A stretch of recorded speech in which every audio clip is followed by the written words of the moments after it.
Pre primary Educare English medium school व A1 English medium school Soygaon येथे गुरुपौर्णिमा उत्साहात साजरी करण्यात आली।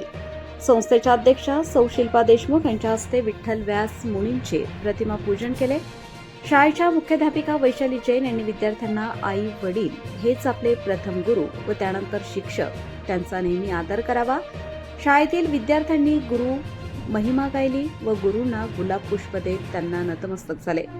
सदर कार्यक्रमासाठी शाळेतील शिक्षिका आशा हिरे, भाग्यश्री अहिरराव, श्वेता सरब, जितिशा निकम, शिवानी शुक्ला, नेहा सोनवणे, रोशनी निकम, पूनम गुरव, नम्रता सुत्रावे, रोहिणी खैरनार, शुभांगी भामरे, रुपाली पवार, सुप्रिया कांबळे, ऋतुजा चव्हाण, धनश्री अहिरे, स्नेहल जाधव, जागृती पाटील, जयश्री मोरे, ऋषाली खैरनार, वैशाली ठाकूर, चेतन निकम तसेच शिक्षकेतर कर्मचारी रत्ना सूर्यवंशी व रुपाली मारू इत्यादी उपस्थित होते।